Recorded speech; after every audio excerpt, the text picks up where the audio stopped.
What's going on, everyone? Seth Miranda here. If you don't know him, I'm a pro photographer right here in New York, and you can check out some of my work at Last X Witness if you like.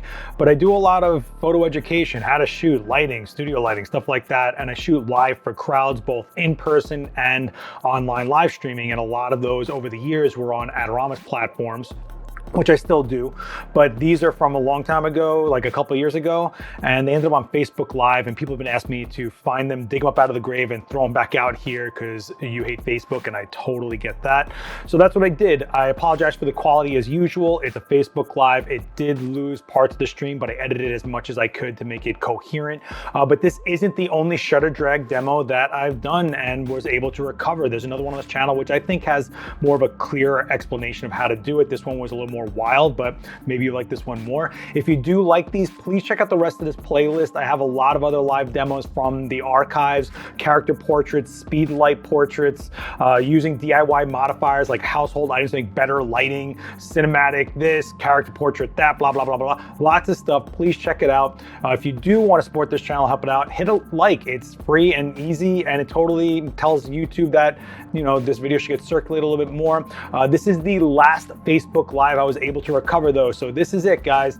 But I do have a few Instagram lives left. They are vertical, but they are way shorter and a lot more fun, I think, because they're very topical and of the moment. So if you want to see what those are about, I do have a couple of them on this channel, one being cinematic lighting for character portraits and one being bigger setups with speed lights or something like that. I'll put all the links down below, don't worry about that. But please consider hitting subscribe and hit the bell to get notified when more videos like this come out, and drop a comment, let me know what you think. Till I see you next time, enjoy this demo. Later. Look, I'm live to people in the audience. Go on, everybody, everybody clap. Yeah, see, there's really people here. I can't do the other camera angles to get you guys, so this is what we're gonna stick to. All right, my name's Seth Miranda. I'm a photographer here in New York. This is Bryn. And Bryn was like, I want to go to that class again. I was like, well, then just model for it. You'll learn the same stuff. So shutter drag, creative exposures in camera, whatever you want to call it. We have to understand what our cameras are as a basis and what light is as a basis, and then learn how do we put those two together and make things happen, right? In the end, all a camera is a box that lets a certain amount of light in for a certain amount of time. And that's it, right? Certain amount of light aperture, certain amount of time is shutter speed. You can make a pinhole camera, right? It still takes an image. You could have a $40,000 Hasselblad. It still makes an image. Different types of image, but the principles are the same. Something that's light sensitive is getting a certain amount of light, certain amount of time, and that's it.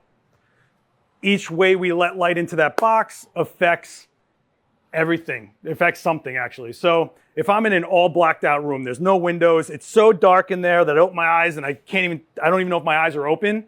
If I open up my shutter, am I making an exposure? Yes. No, there's no light. There's nothing entering that camera, just as if it was closed. You can control that. If I'm in an all blacked out space and I open my shutter for 3, 4, 5 seconds and still nothing's registering, I'm not making an exposure. But if during those seconds of the shutter open, I control the light when it's actually expelling from things, then I'm making exposures. Case in point, billion years ago, I used to shoot in graveyards because I was one of those people. And super dark out, hopped the fence, and I only had one speed light with me, but one speed light really quickly turned into a way to expose an entire graveyard when I'm wearing all black, and on every stone, I kept popping a strobe on it, and after a while my shutter's open, it all made one exposure. Crazy, right? When you guys start slowing your shutter down, a lot of things come into factor that you weren't used to. Because how many times you taken a shot and it was like a slow shutter, and you're like, and you freak out, you put the camera down, and then it's all blurry, and you're like, meh. And it's like just pixels, but back in the day, that was like your 37th photo on a 36 roll, and you're like, oh, this is the coolest photo ever. But not anymore.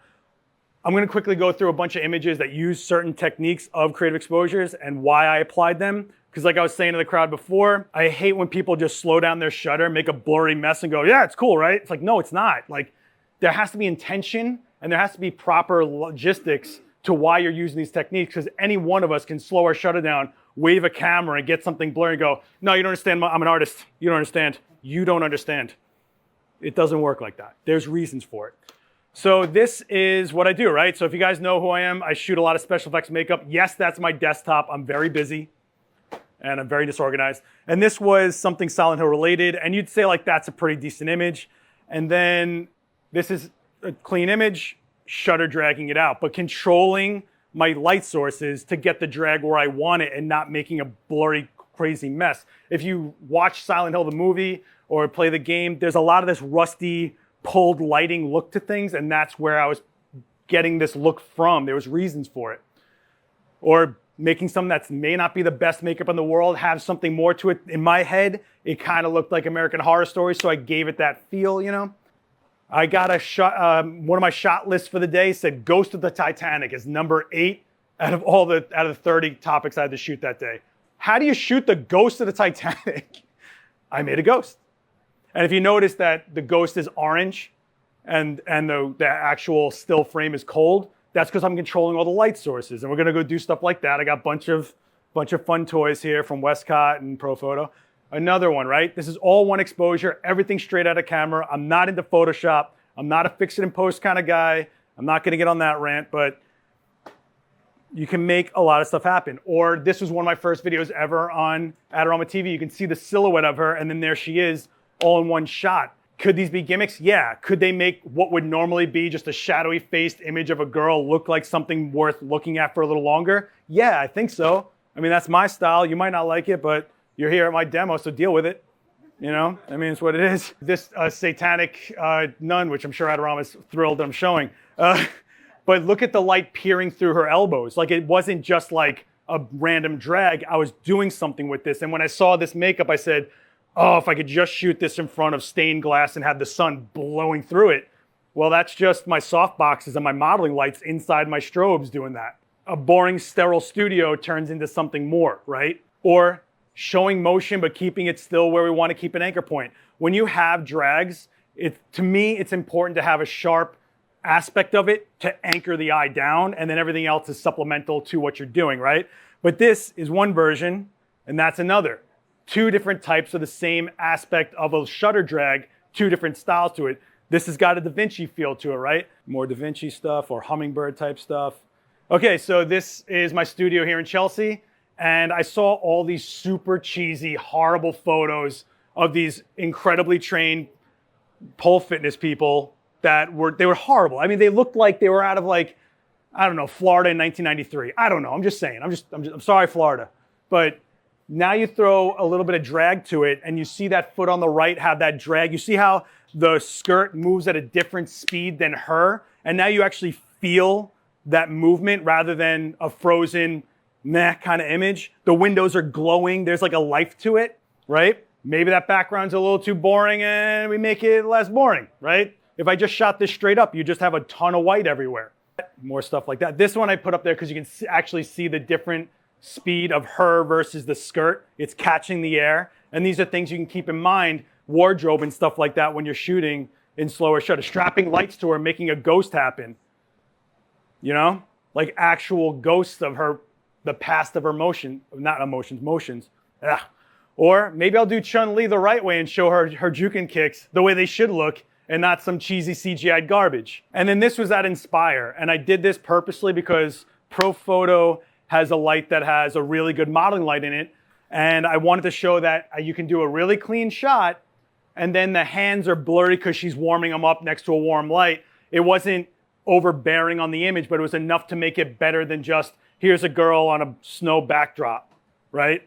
So I set this up for everybody to shoot with it. And I noticed a lot of people struggling with the idea of it and how to shoot it. So hopefully tonight we'll kind of iron out what was going on with that. Okay, so this I did in Paris, right? Let me move this over because I'm blocking the... this is in my Paris video on TV. This is straight out of camera. You can watch it in that video. And tonight I have pretty much the setup I did there. So hopefully we can do something similar to it tonight. If Bryn wants to snap her neck a little bit, we'll do it. But this is using what I had around me, a light that changes to every RGBW value and just figuring out something I could do during a long exposure that was not just a ghost. You see how you can see that tearing look to it? That's the properties of the light I was using, an LED that has point source. So it was only reflecting really hard in those spots when I took away the diffusion material. This is increasing the intensity of it. And you can see, watch, you see how it blows out and becomes like a solid color? I couldn't choose which one I was really into, but you see how different it can be just with just like a little more power on one light. And everything you do in these exposures is deliberate, right? Like we're making these choices because we have the ability to do so. Or maybe I'll just make her freak out and have a dual personality because I can. This one was one of my personal faves.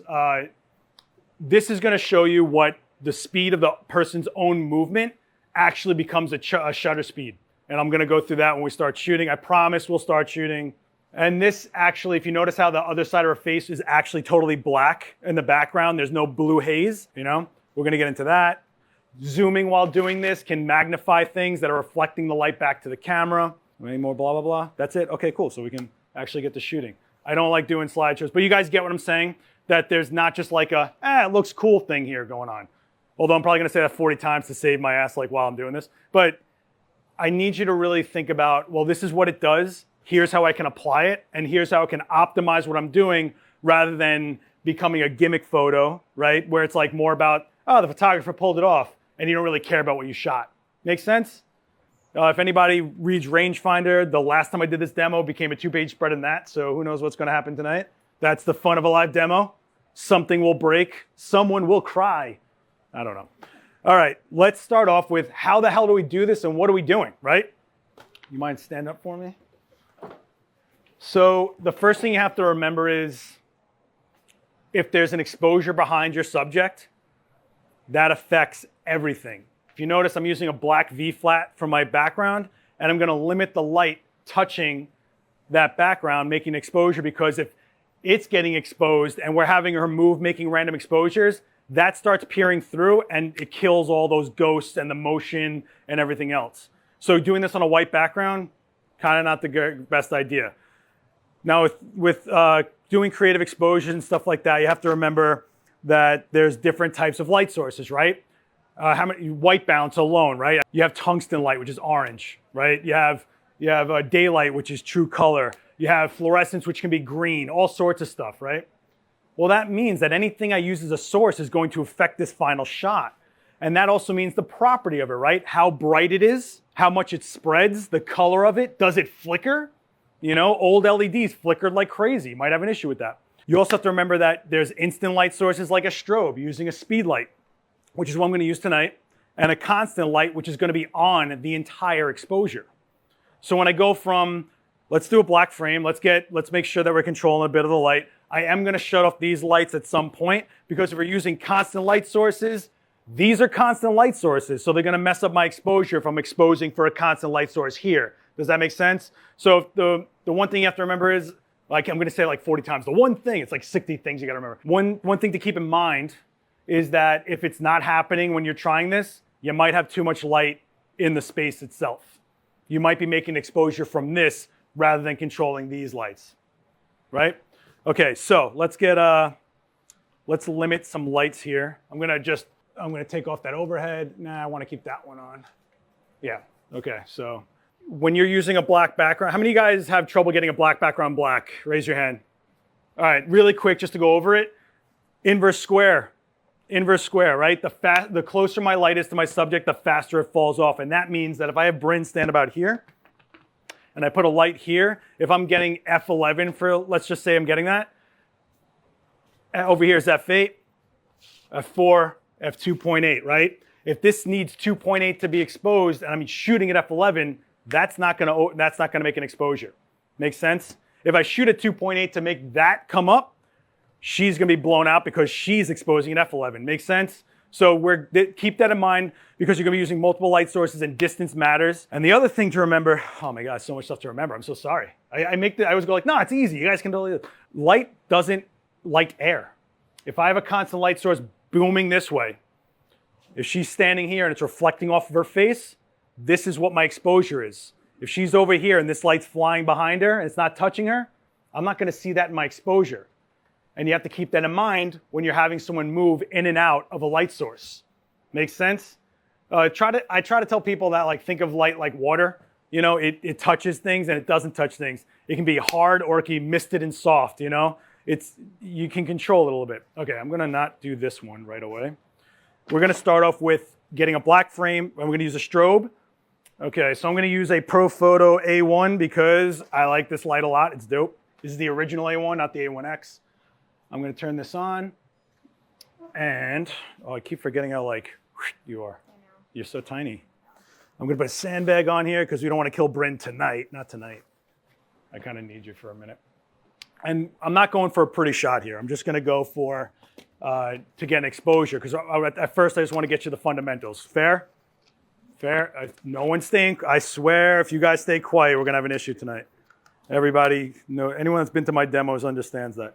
Okay, so the first thing we're gonna do is take a shot without a light because I wanna know what I'm dealing with here, right? What should I get? Black frame. Black frame. All right, look at me. So I'm at 250 of a second, and I'm gonna crank down to about, we'll do F11 because I know for a fact that I wanna shoot closed down because I'm gonna do a long shutter anyway. We know this, we're going into this knowing this, right? All right, so this is a Nikon D850, the 24-to-120 full f4 lens. So don't ask me that 40 times, and we're gonna do this. I'm tethered into capture one. All right, white balance is set to daylight, and let's take a shot. And there it is, black frame. And what I can do is look at this histogram, there's nothing showing up, right? Even if I pull my exposure all the way over here, nothing's coming. I mean, there's no light in here, so I'm good. Let's go back to this. Now I'm gonna get an exposure on my strobe. What you have to remember, for real, this is one thing you really have to remember, is that your aperture will affect your strobe and your constant light. Your shutter speed, only your constant light. And think about that, right? The shutter's open for a second. This only exists for milliseconds. And that's it. The rest is still open. That shutter's still open. This light's still pouring in. It's going to be affected by shutter speed. In fact, you want to get real technical, your flash is its own shutter speed. When they say flash duration on specs, that's a real thing. You know, older lights, like I used Speedotron forever, slowest flash duration ever. If someone moved their arm a little bit during a shoot, no matter what I was doing, it was blurry. A long flash duration is gonna kill you, and that's what a lot of lower cost lighting skimps on, because most of the time it doesn't matter until you need to freeze action. If you're trying to freeze water water splashes, you need 3,000th of a second. Some lights, the flash duration is 800th of a second. What water are you gonna freeze? Think about it, right? Blah, blah, blah math, right? You know, it's all good. So let's get an exposure on this. So let's turn towards this light. And I want you to notice that like it's kind of blowing past there. It's not going towards the background, right? I'm even gonna give it a little bit of a pitch down because why not? Might as well do I'll do a little something, all right? I'm gonna go into TTL just to get an exposure on that light. Let's take a look at you. Just to get an idea of what my exposure is. So I have an exposure on Bryn. And if I do this, I can see, really? It's super sharp, right? Oh, my bad. Sorry, everybody. Sorry, okay. I can see that's super sharp, right? So I know that my flash duration's good. I know my ambient light's not affecting the shot. I know we're okay.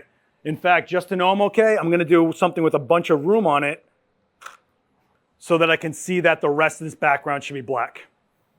Okay, I have all that room in this frame. Pure black. I'm at 250 of a second. What do I do now? Whatever do I do? I know you're all looking at me like, well, what's the answer? I know, relax, it's okay. So I used to do this demo with ARRI tungsten lights. They were 300 watts, really hot, made models sweat. Everybody hated it. So I'm gonna use what I used in that Paris video with the Rainbow Ghost. I'm gonna use this thing right here.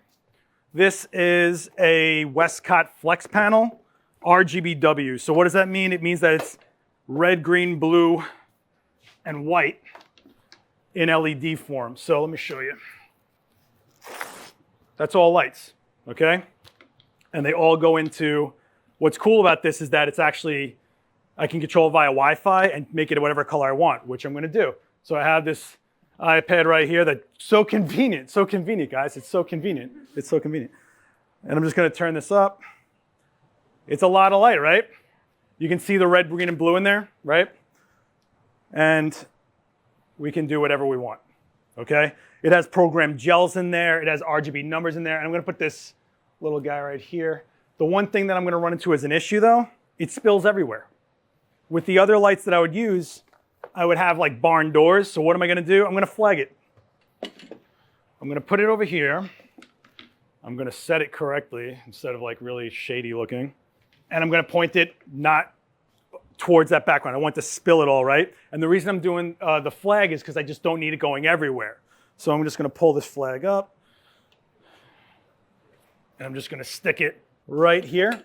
So it's really just blocking any absorbing light flying that way, okay? Now, because this light is variable in power, I can do whatever I want now. I can literally try to get an exposure off of this, which is stupid. You know, if I have the power, use it.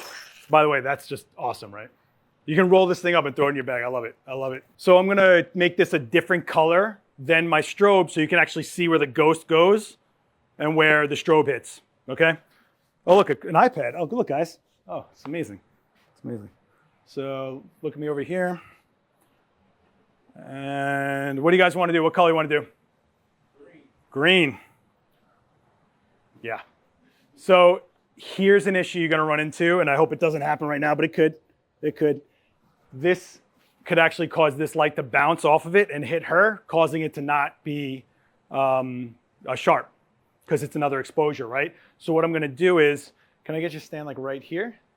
I'm going to take a shot, not going to take a shot, I'm going to spot meter off of her here. Oh, I'm sorry. So I can get my shutter speed where I want it for this exposure, because by the time she gets over here, that light's dying off, and then we have a strobe. So I have my strobe set at F11, right? Put into manual, it's frozen. She's gonna go back to roughly where it is, but I'm gonna go into my spot meter mode. I'm gonna look at this, and I am getting, oh boy, wow, okay. It's saying this is about, it's about 2 seconds, but I'm gonna do about a half second. And I know the reason I'm saying that is because it's getting fooled by what's gonna reflect off of her. It's coming from behind. No matter what you do, if you light from behind, it's gonna look harsher and more exposed than you think because it's actually an angle of light going towards your lens, okay? So I'm gonna do about a half second just to give you an idea of how long that is. You hear that? That's how long she has to move. You know what, I'm gonna give you a break, kid. I'll give you a full second. All right? What's gonna happen? What's gonna happen? This is crazy. Well, first of all, we have an exposure going on that I have a choice. Where do I want the strobe to hit? I have a full second, right? That means, you know what I mean? End of exposure, middle exposure, beginning of exposure. We're gonna start with it at the beginning of exposure because, actually, let's take a shot with just this light so we can see what it looks like, right? So let's get you to stand like right here where I had you. And with that, so now we can tell with the aperture we're at what this shutter speed is gonna look like. Like an eternity, right? And boom. She looks shaky, right? I can tell already. You see how there's an exposure on the dark side of her face? Because a second might be too long. It's actually gonna pick up some of this. Not cool for me, right? So I'm gonna limit it down to 3/4 of a second, just to give me like a little bit of running start at this. All right, so let's do flash in the beginning of the exposure. What you're gonna do is, as soon as this flashes, you're gonna move to the other side of the frame. Now remember, this is not going to work. Why? Because if I have a still frozen photo over a blurry photo, I just have a blurry photo. What we're doing is we're separating the exposure of the constant versus the strobe, okay? Modeling lights in your strobe, not gonna help you out here. It's another constant light. What's gonna happen? What is this low? All right, I'm not shooting anything till everybody screams. You ready? 3, 2, 1, scream! What is that? This is New York. 3, 2, 1, scream! All right, one more, or I'm not even doing this demo. And I will walk out of here. 3, 2, 1, scream! Look at that. There's people here. Who knew? I told you. I told you, Mom. There's people. I told you. All right, so once you see the flash, you're going to move across. Now, I'm going to tell her that she has till about here. So this is where you're going to stop. Oh, yeah. Okay? And we're going to go 3, 2, go. Nope, she was a little slow, and so is this. You're a little slow. Sorry. It's okay. Ready? 3, 2, go. There we go. Looks sharp to me. Whoops. Whoa, hey, models love that. They love that. But can you tell me where she was moving in this image? Can you tell me the motion she was taking? She was going that either way, right? This is how you use this tool. You're shooting sports, you're shooting cars flying, you're shooting something moving from one space to another. That's where this tool really excels, okay? Now we're gonna do it with the flash at the end of the exposure. And the reason I'm gonna do that is because her actual speed of motion is its own shutter speed. Wait, Seth, what are you talking about? I know, calm down, relax. Calm down. Look, if she stays here during the long exposure for a little bit longer and then moves, her not moving is a stiller image, therefore it's sharper. Makes sense? Me not shaking makes it a still image. Me shaking could affect things too. So I can move, she can move, but let's see how Bryn does first. All right. All right, rear sync, which means pop, right? Pop. At the end of the exposure, wherever my flash hits is gonna be what? Wherever my flash hits is gonna be what?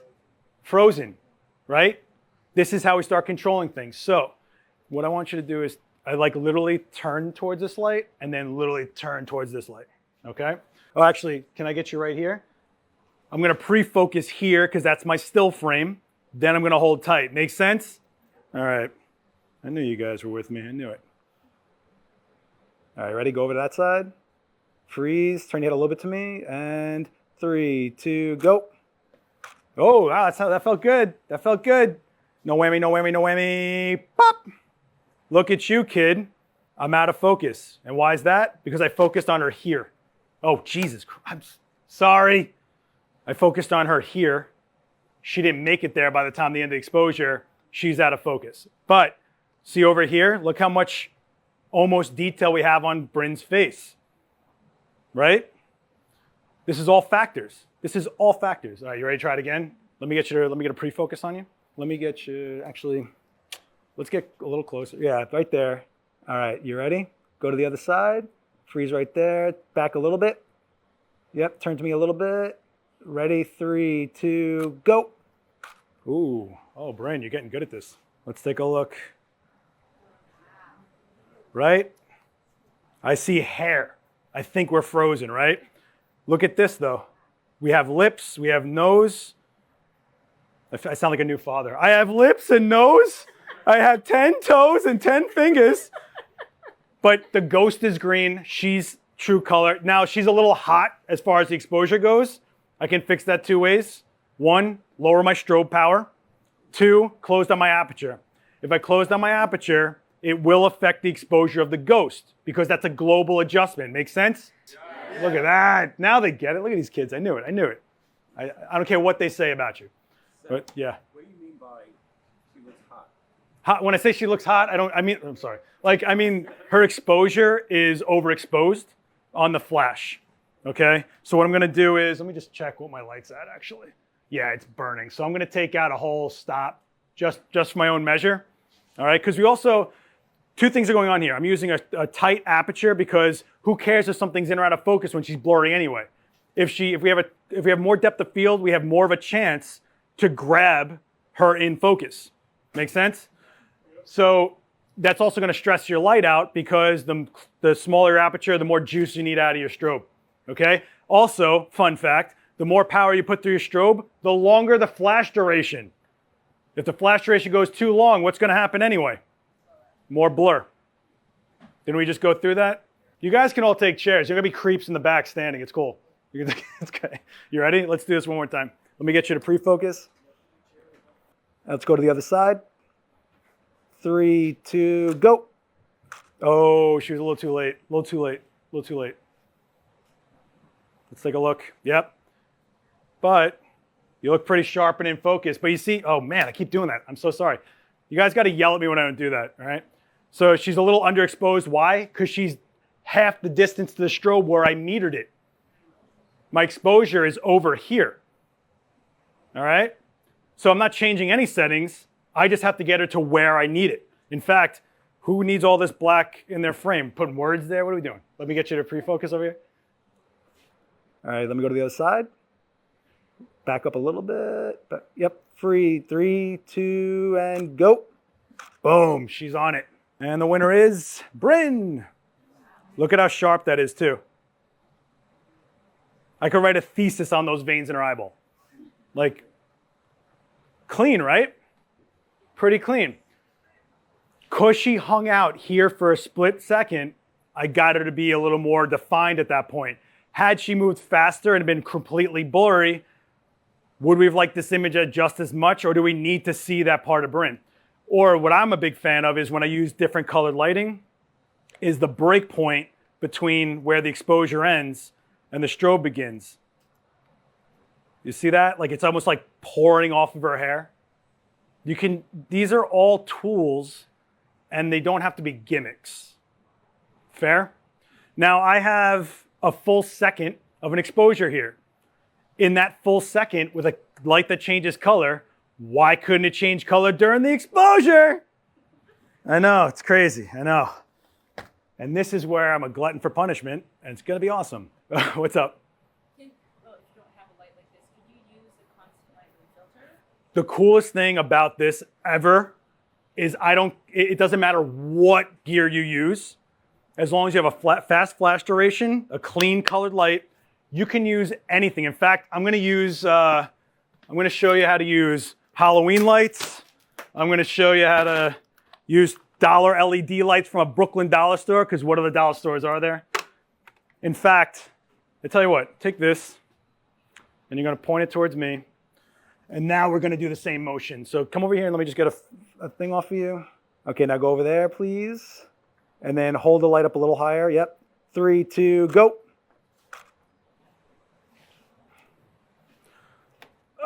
And what do you know? What do you know? Now she has superpowers. Because this is a cheap LED that has space between the bulbs, what do we get out of that light? It's about the properties of what these lights are or what you're using. You could use your phone. How many of you have you ever seen the famous photo of Picasso drawing a centaur with a light? Guess what we're doing right now? In fact, hey, you know what? Point this at me. And I'm going to shut this off. And you're going to just give me like a circle. Ready? And kind of point it like this, because if she starts exposing her face with it, I get blurs. All right, ready? Turn your face towards the light. Yep. And give me a circle. Go. Let's take a look. Let's take a look. So all those like light painting stuff, this is all they're doing. These people that make a whole career out of it, this is all they're doing. So it's, I'm sorry, I don't mean to like throw shade on people, but like,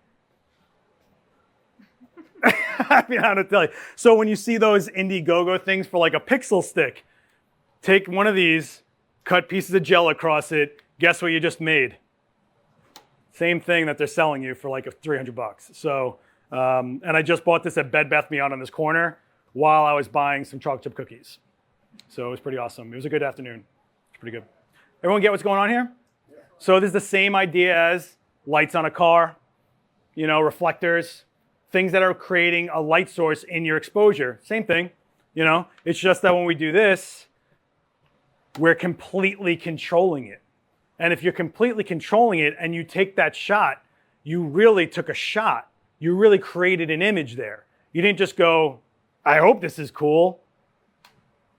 Guys feel me on that? All right. So now what happens? I just blew my big trick. What am I going to do? Oh, yeah, we're going to do the rainbow ghost, right? Yeah, what's up? You're not getting camera shake because of the flash that's freezing it? I'm not getting camera shake because she's actually moving during the shake. And then the flash is so instant. In fact, you know what? How about before I do a rainbow ghost, how about I move instead of her? Cool? All right. Great point. I was going to do that anyway. Let's turn this light back on. What other color besides green? What do you want to do? Blue. Everybody always the blue. Actually, You like purple. No, I don't. Your hair was purple for like 7 years. 7 years you had purple hair? Now no more. All right, fine, blue. Fine. I thought I knew you. Let's do a little bluer than that. Let's do like this blue. Okay. Look at, yeah, well, I'm done bending down, so we're doing this. Here, come over here. All right, so now you have to keep room in the frame. Otherwise, what are you doing? It'll be out of the frame, right? I'm doing rear sync, so I know the flash is at the end of the exposure, which means I need to know which way I'm going, right? If I were to flash first and then move, I'd be able to frame up. Because I'm going to do rear sync, I have to kind of picture where I'm going to end up, okay? This is where it's going to suck. I'm going to make a few mistakes, is what it is. I'm just a human being. Let's do it. You ready? Let's turn towards that light a little bit. Yeah. Let's take a look. How bad is this going to be? Not bad. Now what happens if I change the direction of it, right? If I do first curtain sync or front curtain sync, and boom. Let's do this a little cleaner. There we go. So I can really control this, right? So this is really good. And you've seen it a million times with like stage performances, right? Like, oh, how'd they make all those crazy lasers and stuff? Soul Shutter. I mean, it's really taking idea of where your frame's ending up and where the strobe is everything. If you move with the exposure of the constant light over where you're doing the strobe, you're gonna have a soupy mess, right? In fact, I'm gonna make this really intense because making it more intense will make it more prominent in my exposure, right? Let's turn towards this. All right, ready? Oh wait, am I on first curtain? I just did this backwards, like a jerk, see? Let's take a look. I did it backwards, but now you can see that she has a soul leaving her body or something like that. Or maybe when the flash goes, just like wave your hand, this hand, like, whoosh, yeah. Behind or in front, or doesn't matter? Doesn't matter, yeah. Well, actually, like on the side of you, okay? Just to give an idea. So look towards that light. Other light. Yeah, there you go. Look right here. Yep, perfect. And wave. Let's see what that did. That is because her arm, do you have any jewelry on? Yeah, she has a ring. So that's what you're seeing on that far edge. Now do it slow. Ready? 3, 2, go. And there you go. Her arm became a shutter speed, right? What I love about doing it this style is that it becomes this sharp but murky, foggy feel. And when I'm shooting FX makeups that are pixie related, this is how I make them glow. It's not that the light's intense, it's that they're micro shaking to make it look like there's a glow because something's reflecting off of them. Make sense? Okay. Is this cool? Is everybody like with me on this? I like her. See, I like her. I'm a freaking dolphin up here just doing tricks. What are we gonna do? All right, Rainbow Ghost. Watch me lose it on this one. All right, so someone, because you clapped, what you're gonna do is take this app and you're just gonna, all right? All right, so let's do rear curtain sync because I wanna have the ghost be a rainbow and I want to freeze her, okay? So, oh, geez. Let's do rear curtain. Let me get a focus on you. And let's go to the other side of the frame. Freeze, get back up a little bit. And rainbow Q. And no. Hey, calm down you. 3, ready, rainbow. 3, 2, go. That felt like a long shutter. There you go, rainbow. When you get an audible response, you know you did all right on a demo.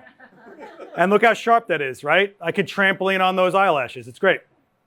And there it is. We got pink, we got green, we got blue. Yes? Okay, I really don't understand rear shutter, front shutter. Okay, got it. I feel you. I heard you. I'm listening. I'm with you. It's okay. All right, so this is your shutter plane. This is your sensor. There are many like it, but this one is yours, okay? You have a second long exposure. You hit the shutter. Front curtain, flash fires as the shutter opens, and then it goes along your plane. 1 second of a shutter, which means it goes open, and then a second one comes down and closes behind it. So that'd be 1/60. No, 1/60th is 1/60th of a second. 1 second is 1 with 2 hash marks. Okay. Yeah. So now you're doing rear sync. You hit the shutter, opens up. Now the second shutter's coming to close it. That's when the flash fires. Okay, so I understand that concept, but how do you program that into your? Your camera is always on front curtain.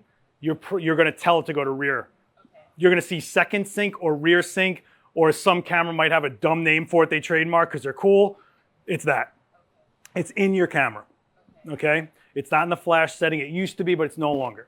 In fact, your flash sync is how fast your camera can go shutter speed wise while being in sync with the flash. So what you're really doing is just slowing it down so that doesn't become a factor. Now you're just going, hey man, I'm doing exposure. No matter what the time is, you're going to fire at the front or at the beginning of it. Front or the end of it. Okay. So with your flash, Yeah. are you using high sync? Okay, high speed sync. We're going to do this super fast and we're going to kill some myths. High speed sync does not freeze action. High speed sync allows you to do faster shutter speeds while staying in sync with your flash. But a few things happen. One, the way shutters work is it doesn't open and then close. It opens and then another shutter comes behind it. The faster you go, the faster the second one comes behind it, to a point where you have like this little blade of light that just goes down the whole thing. And if you go faster than your shutter speed, the faster than your flash sync, you get like half a frame exposed sometimes. That's because it didn't even get to finish the rest of the plane before and then the flash fired, right? When you go into high speed sync, there's 2 types of high speed sync. One is a long flash duration so that no matter when it hits, it gets between the blades. The other version of it is it pulsates. And it's pulsating because it's trying to get through all those motions of your blades. If you do this, it boosts the power of your light up all the way because it's killing itself to do that. And if the flash duration is longer, it's not freezing anything like we spoke about before. You notice that's like right here is the shot. It's always like a face. Yeah, because the light is like this. You can lick it. I mean, it's crazy. People that are high-speed sync enthusiasts, you're just making the background darker while using a wider open aperture. That's all it is. It's allowing you to use a shallower depth of field while being able to control the ambient background. That's all it is. High-speed sync is not something you leave your flash in, and high-speed sync will really take life off of your flash because it's working so hard, and it's also making a longer duration, so you're actually defeating the purpose of a flash when you don't need it to be high-speed sync. So can I do this just with my speed light? You can just, this is a speed light. Very fancy. It's a fancy speed light, but I guarantee you give me a $60 speed light, it'll happen. I can make this happen with a firecracker. It just has to be an instant light source. Okay? And one more question. Yeah. Are you manually focusing before you Am I manually focusing? I'm auto-focusing on a point, and then I'm locking it so that when she gets to that point, it's in focus.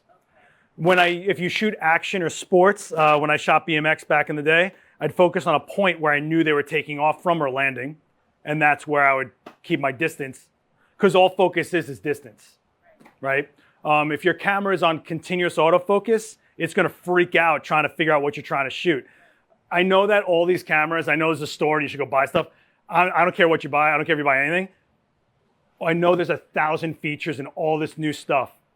You take almost anyone that's really shooting out there is probably going to dial their camera down until they're like not letting it make decisions for them, because they'll never know what you're shooting. It just knows that's bright, that's dark, this is this distance, and that's about it. So if you can control things, the key to getting great shots is the consistency. Because if I know what this light's doing, if I know where she's going to be, if I know that this light will fire at this power, be this color, I'm at this exposure, when something goes wrong, I know what I have to change. If something's changing while I'm changing things, you're in a soupy mess and you don't know what's going on. And if you take things out of the equation fast, you're going to be a lot happier in the long run with what you're trying to do. And if I had this thing continuously autofocusing, it'd be sharp here where I'm not shooting. I'm shooting here at the strobe. Make sense? Yes. What's up, Don? Been a while, man. What's going on? That's how I know I've been here too long, when I know everybody. Yeah, what's up? So you had your shutter speed set to a second. And my shutter speed set to a second. You're trying to time her so that she gets to in front of the strobe at that 1 second point. Right. So what if you made your shutter speed 1.5 seconds, so this way if she got there... If I made my shutter speed longer and she got there and it wasn't ready and the strobe hit, is that what you're about to ask me? Like if she got there a split second before, Yeah. she's frozen. Right. Does that... The only time that matters is two ways, right? If light is reflecting off of this to make an exposure so that if I'm too long and she's just sitting there vibrating, yeah, it's going to make a blurrier image. Or two, she doesn't make it there in time, which you just saw, and I'm underexposed. So you're better being over than under, in my opinion. But that being said, I give myself leeway.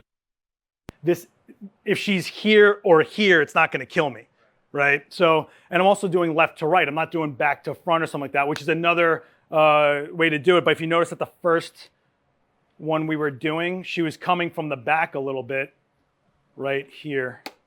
You can see that she's coming from the back. It's a different plane of existence at that point. So, like that. I just make things up to sound cool. So you have to kind of give yourself breathing room on this technique because you don't know.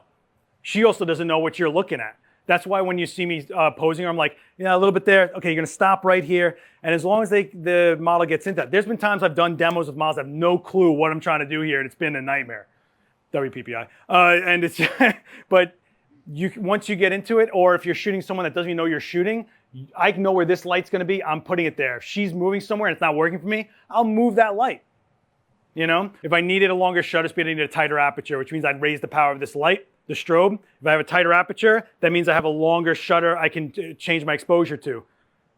Man, I'm in rear sync head mode. So the global adjustments are your aperture and ISO. Your ISO you never touch again. Your aperture, you're playing with your light. But if I change my aperture, I can adjust my light to that aperture. So you really want to do is pick an aperture and then figure out the ambient light settings for your shutter. Like I did, I metered off of her separately for the constant light. Make sense? It sounds like a lot. You're gonna do this once and you're gonna go, I'm telling you, it's gonna hit like a freight train. And then everything you do that's not this is gonna hit even harder. It's one of those things like swinging 3 bats. And then when you go to do just like straight up clean light, it hits. I mean, I not to sound like a jerk or whatever, but like I think starting off in this type of technique when I was starting my career made everything else fall into place faster for me because I understood what's happening with the light sources coming into my camera. And that means a big deal, right? Because now I know about flash duration. Now I know how to freeze something. Now I know if there's something already in my image. I know how to get through it. Let's make some, so we got the rainbow ghost now. We're cool with that? You guys want to do some other cool stuff? Yeah, of course you do. Oh my God, lady. No, it's okay. It's okay. What's your question? What's your question? It's all right. No, this is the point of coming to live events. 100%. What's the speed of your flash right now? The speed of my flash? Like the duration of it? Yeah. I couldn't tell you. It doesn't have anything on it to tell me what the duration is. But if you do have flash duration issues, the best thing you can do is lower the power of your light. The lower the power, the less it's expelling at once, the faster that shutter speed gets. So case in point, if I'm shooting action, I know I'm never going to full power. 100%. And most lights, I don't care how much money you spend, full power is a long duration for what you're doing. Okay? Which is kind of like when you see like water splashing shots and they're done with the strobe, they're still shooting at 400 ISO sometimes because they needed to get the power down by like a stop or something, you know? If that makes sense. My ISO is 100. And I always get asked this, and the D850 goes down to 64 or even lower. And the reason I don't do 64 is because if I do get into a hard spot, I have that extra to get me out of there. Like I have that 64 to rest back on if I don't want to touch my settings. Make sense? And you never really want it, especially for this type of shoot, you don't want to send your camera into low because you actually shrink your dynamic range. And if that's the case, when you have blown out highlights, that's it. Or shadows. Let's do something more fun. So now we have like my model being frozen. I have light reflecting off of the subject I'm shooting. But what about lights that are in a space, right? What about that? Well, I got these holiday lights. No, these are actually Halloween lights. They're black and orange. And I do, every time I do this, I pull these out because I found these like the first day I signed on to Adderall. I was like, oh man, Halloween lights, we're doing this. So these are not gonna light Bryn up. This is not gonna be a let's light Bryn up thing. Where'd my iPad go? Oh, you. Oh, you. I'm gonna shut down this constant light. Boom. It's so stupid. I love this. I love it. It's just like, it's so dumb. All right. So now this isn't going to reflect light off of Bryn, therefore, it's like a tiny light. So it's not really gonna make an exposure on her. I could do stupid things like wrap her in them and have her run around, but you guys get that, right? Like we've seen that a million times. What I wanna give you is kind of like an atmosphere in which you might have constant lights behind a subject or something, and you can actually control that, right? So if my lights are behind me, this is what? Handsome, yes. No, this, oh, that's funny. It's silhouette. It's a silhouette. So if it's a silhouette, there's no exposure. Therefore, a long shutter speed won't affect my facial features, but it'll affect the lights in the background. Makes sense, right? So let's start building something weird. This is where it always gets like kind of awkward, but it's okay. We're gonna plug it into this floor. Is there any questions while I'm doing this? Nothing? Fantastic. Now I need questions. You got no questions, lady? Come on. What is this? What is this? So last time I did this demo, actually, I used the A1 on camera, and because it's a fancy flash, you can put a modeling light on, right?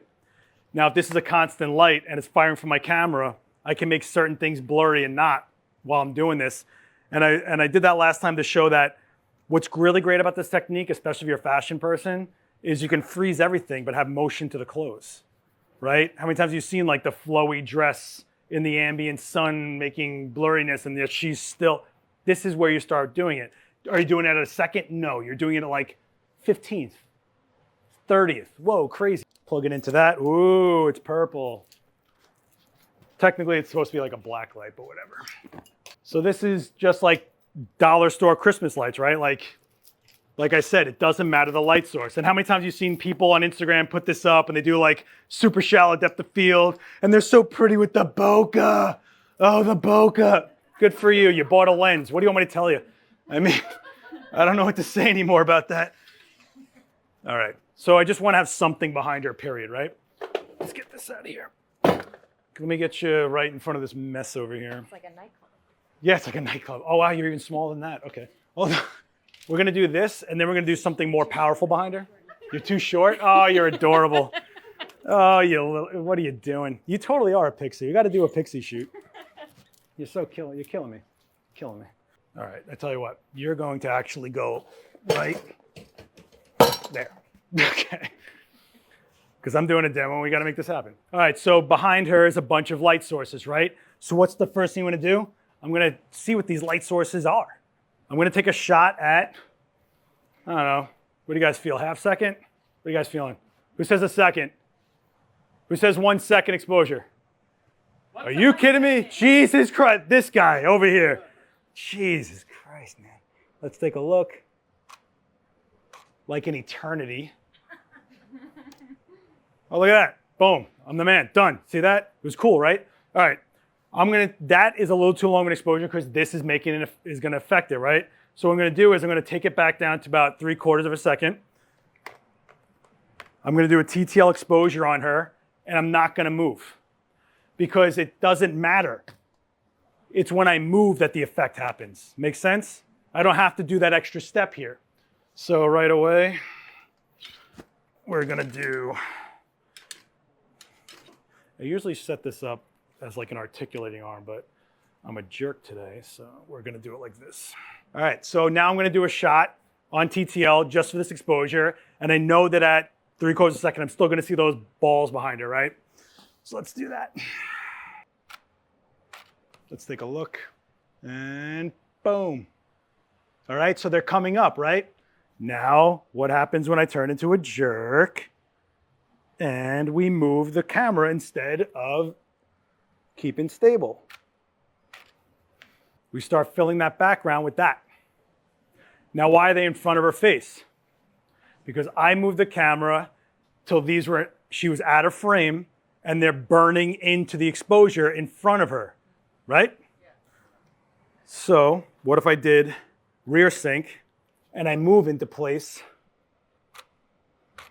like that? Oh, I'm a little hot on the exposure again. Let's try that again. You know what? I'm going to try one more time, guys.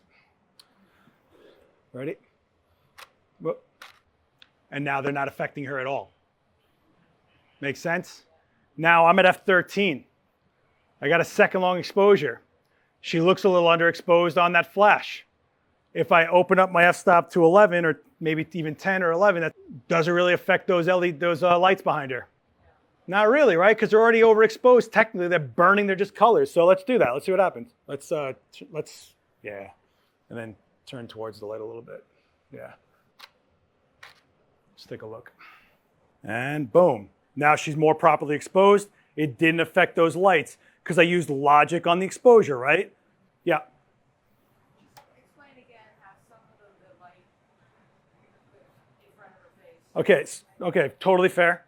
Explain why some of the light was in front of her face in that first shot. If I'm taking a shot of someone's face and there's lights behind them, flash fires, I move.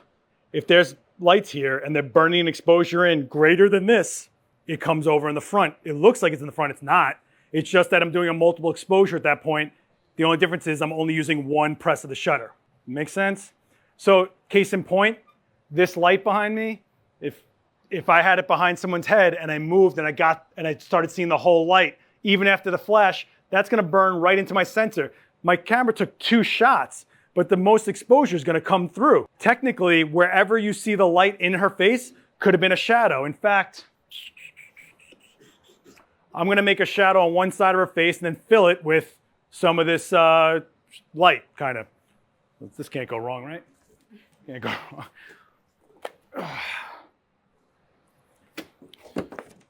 This is a new one. Let's find out how this goes. Turn your head. Actually, you know what? Just scoot this way. Yeah, just so that you're half out of my light. Yeah. Yeah, it's a little bit more in. Yeah. Spin it like this so it's really like, whoosh, right? You can see that, but it's more, see how it's right here. Oh, whoops. See how right here, it's more prominent in the shadow than on the skin where it's exposed, right? Here versus here. Do you see the difference? Let me do like a more contrasty lighting. Oh, man, you give me a workout, lady. It's all right. It's okay. All right, I'm just gonna do a quick flash exposure. Turn this way just a little bit. Just a quick flash exposure. Let's take a look and just make sure that we get a shadow side. All right, so we have a shadow side, right?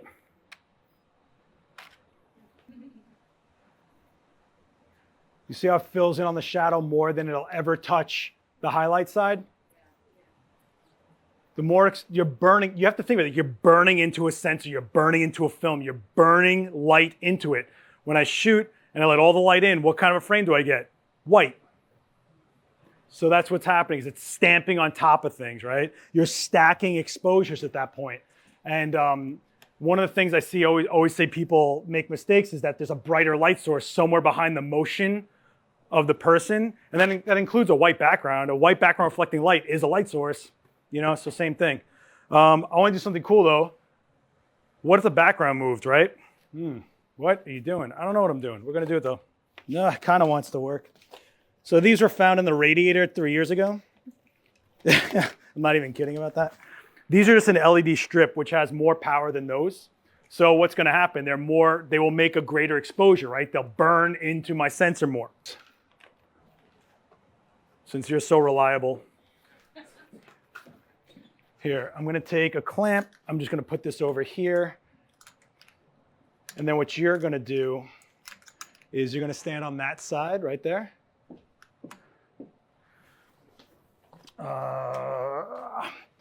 Bryn, you want to get up for me? And then what you're going to do is you're going to whip it, because a moving light is still going to do something. Can you lift it higher than that? Let me see. Can you whip it? Oh, you had one job. Oh, it's okay. Here. You're doing great. I'm going to pull this in so we have less of a I mean, this is a mess right now, but garbage, literally garbage lights, okay? Hold on. What do we got to do first? Got to get an exposure on my strobe. I don't even know where the strobe's at right now. So what I'm going to do is I'm going to take a TTL exposure of Bryn. Look at me. So in ProPhoto and some other brands now that they copied ProPhoto, you can do a TTL exposure and then lock it into manual. So it's almost like it meters it for you, changes the power of the strobe, and then you put in manual and it stays there. So I'm just doing that as opposed to me taking a light meter and doing this instead of for the demo. So you can do it with a light meter. Just go like, oh, it's F9. I'll set it to F9, you know, so it's that simple. The reason I'm not doing TTL, and there's a big thing, is TTL has a pre-flash, and that will affect the long shutter speed exposure. Okay? Before you do that, it's okay. It's okay. Let's do F11. I'm going to bring this light down a little more. And I'm even going to like put it a little more direct. So if this light hits that LED strip, it'll freeze that strip. Keep that in mind. It's basically white. So what I'm doing is I'm limiting the chance of that happening. Man, my shirt is 67% sweat right now, and I am not a summer person at all. At all. I love Halloween for a reason. This is the disgusting, humid. How much hot garbage do we need as like a scent in New York? All right, let me just get a quick TTL exposure on you. Longest shutter on that one, right? So there's the TTL exposure on her. It looks pretty good, but there's a shake to it, right? So I'm gonna speed up my shutter to like 3/4 seconds, start whipping that. And, whoa, easy, yeah. Okay, let's see if it happened. And now we start getting, oh, this is always the one that people go, oh. I'm literally just like slinging a light around. All right, so I tell you what, you take this end, that way this is the part that let's do this for real now. Uh-oh. Who would have thought lights I found in the garbage would be unreliable? Who thought this? Okay. You can even do it, the slower she does it, what happens, right? More defined of a pattern, right? What's cool about this is it could actually start looking like a helix, like a DNA helix a little bit. You can even squeeze in there a little bit and get more slack on it, and then just give it like a little whack, whack, whack, whack. Go for it. Stop. There you go. So you're somewhere. Someone says, I'm fine. Take a picture of me. You have a blank wall. It's a really horrible bar mitzvah. You found an LED strip from the DJ, and you did it. Okay? Let's see if she's sharp. Yeah? I was waiting for a question. Like, does everyone get what happened there, though? Why it's not in front of her face? Because I never made an exposure of it in the same part of the sensor or the frame where she was, right? So, in fact, I'm going to take off some bite of this light. I'm going to take it down a little bit. And now what I'm going to do is I'm going to zoom while we do this. I know. Don't try to stop me. I know. It's crazy. I have to tell you, and this sounds really snobby, but it makes me feel like I'm like photo one when we do this kind of stuff. Like, yeah, throw garbage. It's But honestly, if you don't have fun doing this, give up. Like this is as creative as you can get with light, and it's like so much fun. It costs nothing. You could do this in front of a TV screen as your light source. Are you kidding me? So let's do a zoom. Here's the way to do this. Rear sync. My flash fires when? At the end of the exposure, right? So I need to have my frame ready for the end, which means I'm going to look at her and I'm going to get this whole size of the frame that I want, right? So in this case, I'm going to do vertical. I'm going to focus on her eye. I'm going to lock it in. I'm going to zoom in and start whipping. Okay, let's see what happened. And you can start seeing that this is her eye over here. Yeah. So let's try to get this even better. All right, give me a good whip. Ready? Wait. 3, 2, go. There you go. So what's happening is it's making exposure and widening out as that light is moving, and now it's warping even more while I'm zooming out. If you don't have a zoom lens, you know what you can do? Step back. Like I can't explain to you, I can't express any more how this is like throw things against the wall, but understand why they're happening. And then next time you go to do something, oh, you know what I can do? If you guys look at the last time I did this demo, we put LED lights inside balloons and threw them around while we were shooting. Like, go bananas. I mean, why not? Look at that. It's like coming out of your brain. You're like, I have such a good idea for a song. Rah! But having said that, you have a shoot. Thank you so much. Thank you so much. Yeah. So having said that, you did a shoot with somebody, right? You got clean portraits. Why can't you take the next 10 frames or 5 minutes left of that shoot and throw something against the wall and see if it sticks? Once it sticks, the next time you go to a shoot, you know how to set it up and you do it. You know, my DMs get filled with these questions about things that really aren't going to change your shot. It's you that's going to change your shot. And it's understanding what's happening in that frame. If you get this with constant lights of junk mixed with a strobe that could be $60, why can't you get a strobe by itself? Why can't you get constant light by itself? Why can't you get sharper images? Do you understand what I'm saying? Like, it really disheartens me when I see people get frustrated over things they've read on blogs and forums or features in their camera. Put all that stuff on the side because you don't even know if you need it yet. You don't even know what kind of shooting you want to do. You don't even know what you're trying to do yet.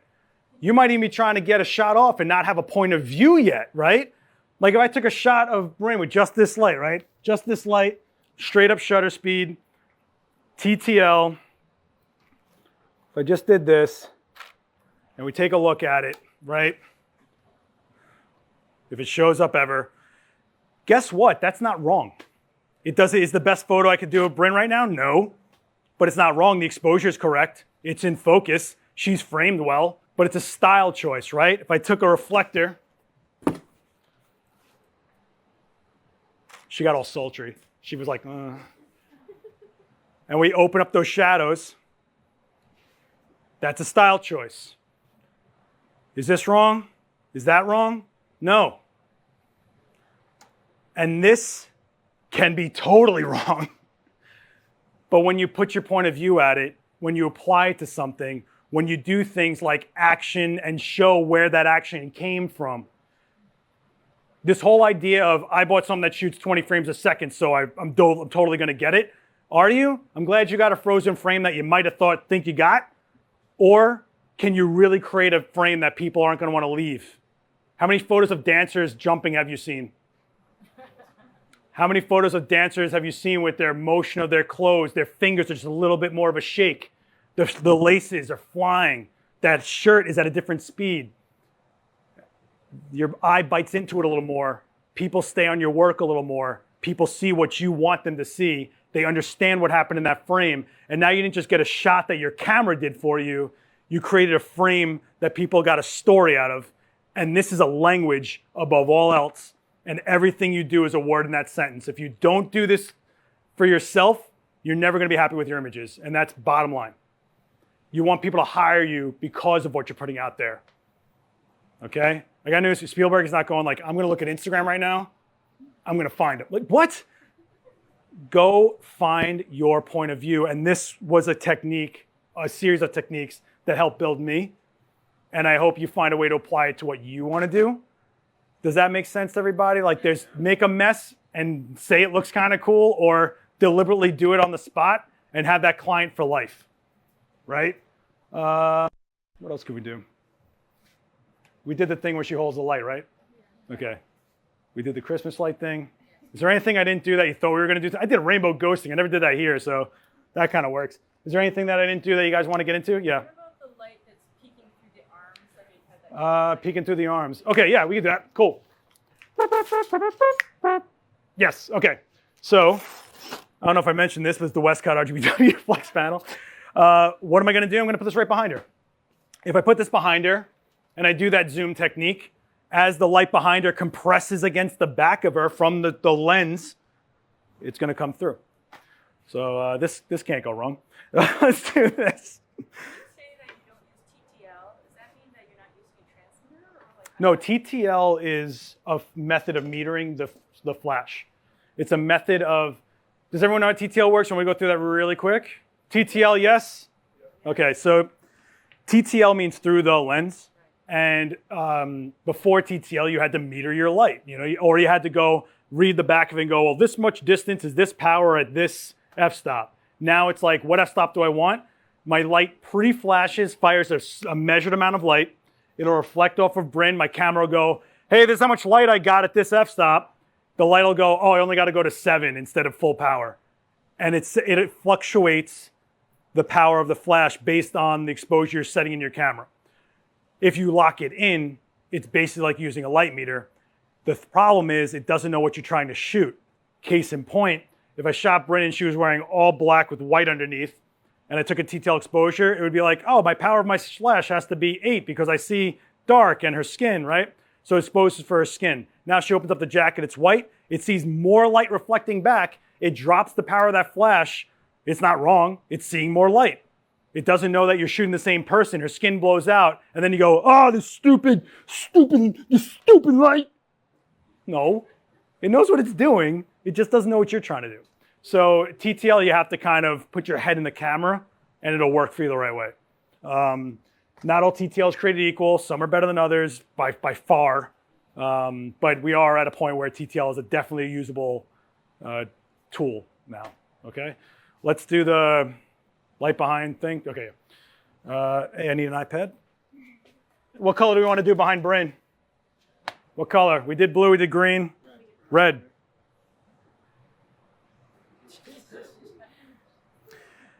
Don't look at the light. All right, let's do this. This is not the way I want to do this, but we're going to do it. So I'm purposely going to put it like behind her. We're going to do this whole thing just to get it to pop the way we want it to pop. Okay, you get right in front of that light for me. Oh, I gotta go lower. Sorry, kiddo. Okay, so now the flash is going to freeze on her face like we've been doing. She's going to open up like this.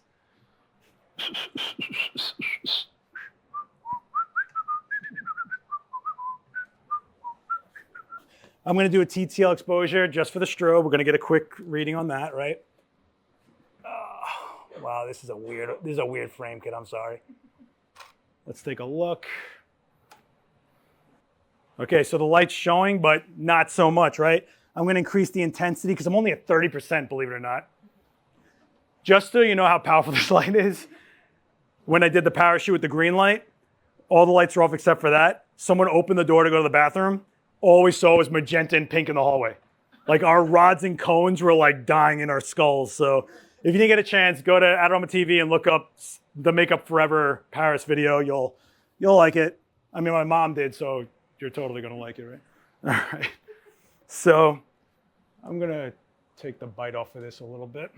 Okay. Oh yeah, I gotta go into rear sync. Oh, we gotta go into a slower shutter. So we're gonna go into like, I don't know, a little over a second. Let's see if that even worked. And boom, light through her arms.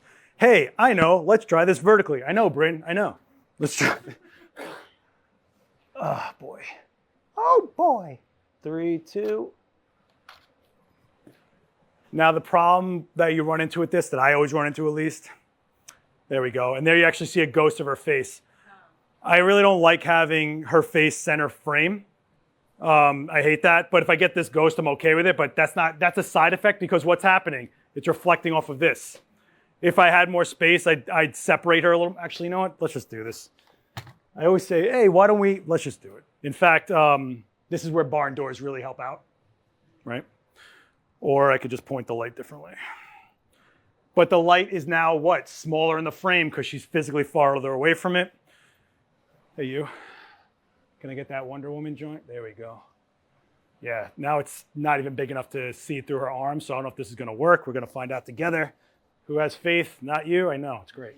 Let's do this. Let's do this. In fact, I'm probably going to smash the light against her, but we'll see. Let's see. There we go. Wow, all right.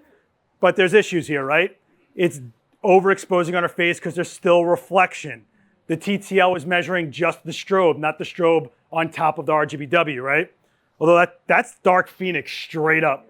Vanessa Joy is gonna be so mad that I shot this of you and not her. She's on Facebook right now going, but I'm Dark Phoenix.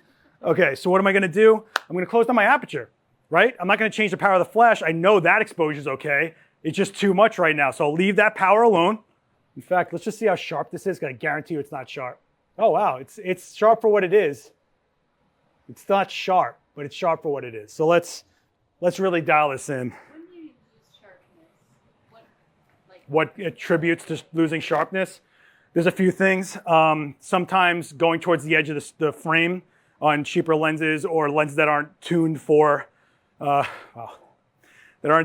it's going towards the edge. Certain f-stops are sharper than others on a lot of lenses. You'll even hear older photographers talk about the sweet spot. Every time you bought a lens from a guy on Craigslist that shot 1 million weddings, like, the sweet spot is 6.3, man. Okay, got it. Shake, camera shake, filthy sensor. Sometimes it's just a matter of the duration of the light that's in the space. Even if you're shooting at a 60th and you're using a strobe, maybe that strobe is firing for the entire 60th and you're getting a shake, you know? In fact, you will see sharper images with strobes than you will with constant lights. You'll think your images are sharp, shoot the same thing that second with a strobe, you'll see the difference a little bit. Okay, let's try to nail, I never try to finish a shot. Let's try to finish a shot today. You want to finish a shot tonight? Yes. Nope. You guys want to finish a shot tonight? Yes. One more. What do you want to do tonight? There we go. Look at you kids. I knew you had it in you. Watch my batteries die when this happens. All right, so I'm going to close down to F13. I'm going to move this out of the way because it's driving me nuts. Also, note we're in a small space. You can do this at home. In fact, put a TV behind somebody and do this. Okay? I don't want to hear anything anymore. I don't have. Yeah, you do. Yeah, you do. All right. All right. Let's do this. Actually, I need to get low. Jeez. All right.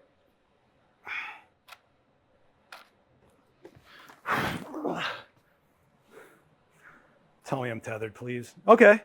All right, let's see what happened here. Sharper. The shadows are a little meh because I'm using a small softbox. We are getting, that's all light reflected off of her hair, which is just dope. But I do like this shot more, even though it's not ideal. You guys want to go for it again? Yeah. I'm going to grab some water first. Okay. I can't hear you. Yeah, rear sync. Because I'm flashing the wide frame. We're getting the light to pull because we're widening out, catching it's actually running across my lens as I'm widening out. Okay? Oh, God. I'm going to take the bite off of this by like 0.4 of a stop. It's just by feel at this point. Oh, look at you. You're not zooming though, right? I'm zooming out as I fire. Yeah. So let's see. 3, 2. Let's see. Ooh. Whoa. Okay. Damn, Bryn. Look at you, girl. It's sharp. It's just only 1/10 of my frame, and that's what happens. But hey, we're shooting 50 megapixels, right? I feel like I could do this better. You guys want to do it better? Yeah. Yep, okay. Oh boy. This is what happens. You see this? I think if I just get a little bit more of a bite of this through her arms a little more. Bryn right now is like, I should have dressed up for this. I should have wore like a cape. Let me see. Let me get the... Okay, so what I'm looking for is actually the framing of that light coming through her because I just don't feel like it's giving me enough. What I really want to do is go like this because part of what's happening is this light's grabbing the front of this. If I give it less surface area, I have a better shot at it. Also, Jesus Christ. They're like, hey, you want to do a demo? Yeah, I'll do that one I do all the time. Like, it's so easy, like whatever, you know? It's like, yeah, okay. So what I'm gonna do is I'm gonna give it less surface area for this because it's hitting the back of her head rather than up here to reflect down, okay? Man, let's do this. I bet on you like you bet on me, right? You ready for this? This is actually, I got to pull this light back because I can tell right away it's not going to light your face the way we want it. Okay. All right, let's do this.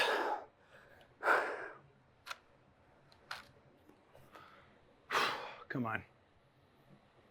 Play nice. Okay. And that's sharp. If I'm seeing hair, that's sharp.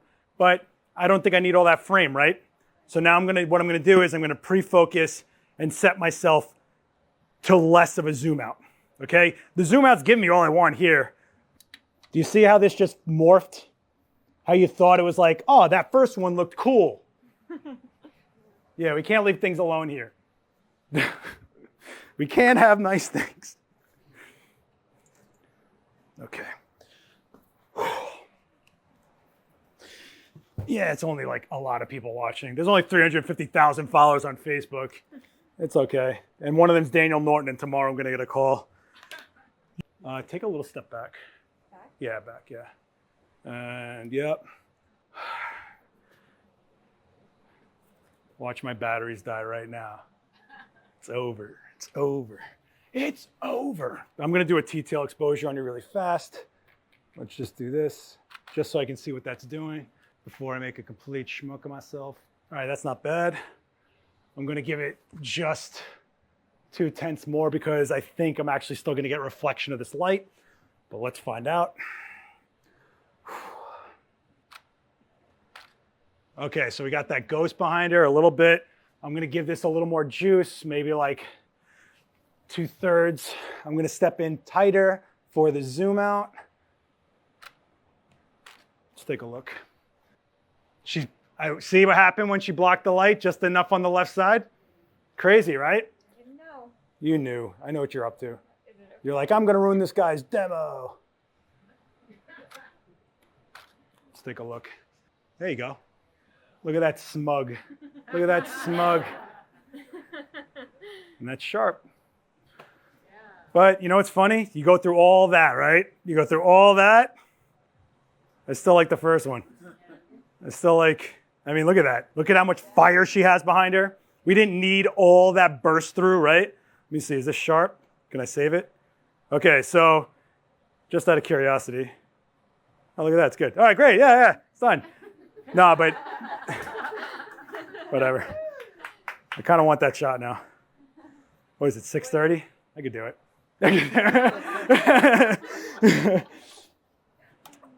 But does everyone get what happened there? And you see how subtle, small things, even going like left or right to her just by like a few inches, made a big difference.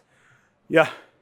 When we first started, the first pictures that you went to the slide, when you had the soft box of the grid, did you have a constant? Yeah. So the beginning photos with the light coming through the head, the arms, that was modeling light inside my strobe. Yeah. Right. The modeling light on my key light was gone, and those lights stayed on. So it's technically kind of like the same-ish thing. I don't know, man. I kind of want this shot. Should I do the shot? Like, should I try to? All right, let's do this. God damn it. All right. Come. I'm going to make this bigger. Let's do it. Let's do it. All right. Let me get it. Yep, there we go. I'm just going to do a quick exposure on your face. Take a look. The exposure on your face looks not bad. Not bad, kid. You got a good face. All right, ready? Let's take a look. I think you're off axis, though. That's not bad. So here's the thing. If I wanted more definition in this area, I'd zoom slower, right? Because my zoom is a shutter speed. What I'm going to do is I'm going to give the strobe like 10 more percent, not the strobe, the constant light like 10 more percent. Why not? It's my funeral. Let's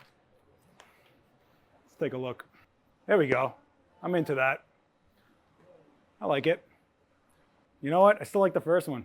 I'm going to tell you. You know what? Let's do less of a zoom. Let's just do that. See if that did anything. There we go. I heard an oh yeah from the crowd. I'm going to leave it there then. All right, so yeah, but I mean, I did not expect to get into any of this, but you get it, right? Now, hey, watch this. Hey, Brent, hold this in front of you. And point it towards the floor a little bit. Yep. And I'm going to lower this down. And I'm going to do this. Let's take a look. And now she has magic entrails coming out of her. I'm going to lower this down to lower to 4%. Oh, my bad. There you go. Sorry about that. Let's take a look. There you go. So that's with a zoom, right? Now what if I just did a normal drag? What's a normal drag anymore, right? I don't even know. Okay, let's do this. All right. Let's take a look.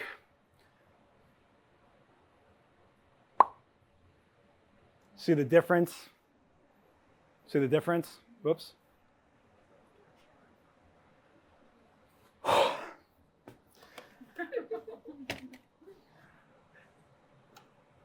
Look, I go live every day. There we go. So you guys can follow me at all this stuff. Last X Witness on Instagram is probably my most used platform. Is there any last questions? Nothing? Does everything kind of make sense a little more than, it's still like a mystery until you do it. I'm telling you, you're gonna understand things that change. The key is understanding what happened every change you make. If your ghost doesn't come up easily, odds are you either have too much light in the room or your constant light source isn't strong enough. Remember, you're making exposure with your strobe. That light source has to compete with that strobe, right? So that's usually an issue. Try to keep it to daylight white balance and use a daylight source as your strobe for freezing it, okay? You can mess around with that later, but until you get it figured out. And if you really want to get this really down, bounce a tennis ball against a black wall with a strobe and a constant light, and you'll see what happens. It's a reflective source. It bounces, moves erratic, and you can really pinpoint where you're going to do it, and it doesn't get tired. So there's that. Is there anything left on the table here? Is everybody more psyched to go shoot now? Oh, yeah. Okay, so that's my main goal is to make you guys not frustrated, because I've been at this event space for a couple of years now, and I've watched people either get frustrated and never come back, or I've watched people start with a notepad and now are actually working and getting tethered into studios and doing all sorts of stuff. And you may not want to work professionally, but there's nothing about any of this that should make you not want to do it anymore if you chose to do it yourself first, right? Shoot for yourself, get your point of view. If it's not popular, decide if it's really what you want to do professionally, but keep to it. You know what I mean? It's your shots. Look how many people are in this room. You're all going to take the same shot? No. All right. Any questions, guys? All right. I'm probably not doing a demo for quite a while after this. Yeah. All right, guys.